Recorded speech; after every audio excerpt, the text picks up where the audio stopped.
untuk membahas kesanggupan pemberian fee yang akan diberikan kepada Saudara AW selaku Gubernur Riau. Bagi yang tidak menuruti perintah tersebut, diancam dengan pencopotan ataupun mutasi dari jabatannya. Di kalangan Dinas PUPR PKPP Riau, permintaan ini dikenal sebagai istilah jatah preman. Gubernur Riau Abdul Wahid minta Japrem 5%, ancam mutasi dan copot pejabat yang tak mau. Komisi Pemberantasan Korupsi, KPK, mengungkap modus dugaan korupsi yang dilakukan oleh Gubernur Riau, Abdul Wahid. Abdul Wahid telah ditetapkan sebagai tersangka, Rabu, 5 November 2025, bersama 2 orang lainnya, yakni Kepala Dinas Pekerjaan Umum, Penataan Ruang, Perumahan, Kawasan Permukiman dan Pertanahan, PUPR PKPP, Riau, M. Ari Setiawan dan tenaga ahli sekaligus orang kepercayaan Abdul Wahid, Dani M. Nur Salam. Sebelumnya, Abdul Wahid terjaring operasi tangkap tangan, OTT, yang dilakukan tim Lembaga Anti Rasuah, Senin, 3 November 2025. Wakil Ketua KPK, Johanis Tanak mengungkap, kegiatan tangkap tangan ini dilakukan, berangkat dari adanya laporan pengaduan masyarakat. OTT ini berhasil mengungkap praktik kotor yang melibatkan Gubernur Riau berinisial Abdul Wahid beserta jajaran di Dinas PUPR PKPP. Secara keseluruhan, KPK mengamankan 10 orang dalam rangkaian kegiatan ini.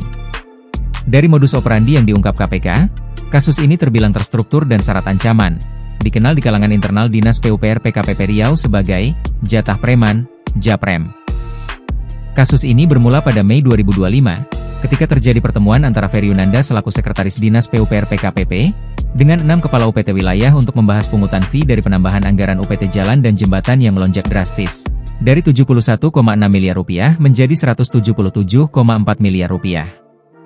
Meskipun awalnya disepakati fee sebesar 2,5% permintaan Gubernur Abdul Wahid yang direpresentasikan oleh Kepala Dinas M. Ari Setiawan, kemudian dinaikkan paksa menjadi 5% dari penambahan anggaran atau senilai total 7 miliar rupiah.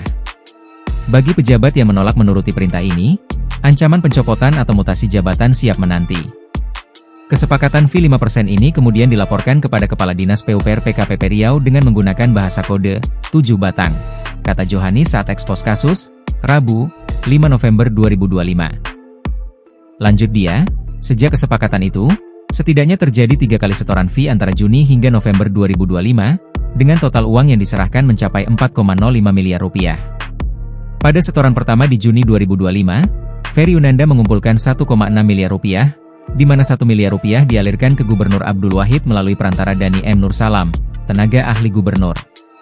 Setoran kedua pada Agustus 2025 yang kembali dikumpulkan oleh Ferry Yunanda sebesar 1,2 miliar rupiah, didistribusikan untuk berbagai keperluan, termasuk driver M. Ari Setiawan dan proposal kegiatan.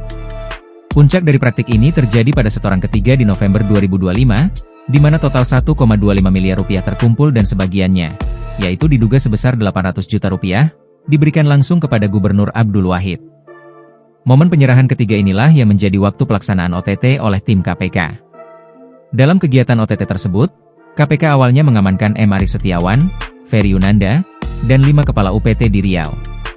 Setelah mengamankan para pihak tersebut, tim KPK berhasil melacak dan mengamankan Gubernur Abdul Wahid di salah satu kafe, bersama dengan orang kepercayaannya, Tata Maulana, yang diduga bersembunyi. Secara paralel, tim lain melakukan penggeledahan di rumah Abdul Wahid di Jakarta Selatan dan mengamankan sejumlah mata uang asing senilai 800 juta rupiah, yang jika digabungkan dengan uang tunai 800 juta rupiah yang diamankan saat OTT, total barang bukti mencapai 1,6 miliar rupiah. Setelah seluruh pihak diamankan dan dibawa untuk pemeriksaan intensif, Dani M. Nur Salam, tenaga ahli Gubernur Riau yang sebelumnya dicari, datang menyerahkan diri ke Gedung Merah Putih KPK. Johanis Tanak kembali mengingatkan bahwa korupsi adalah perbuatan tercela yang merugikan masyarakat dan bangsa sendiri, dan KPK berkomitmen untuk mengusut tuntas kasus ini. Download Tribun X sekarang, menghadirkan lokal menjadi Indonesia.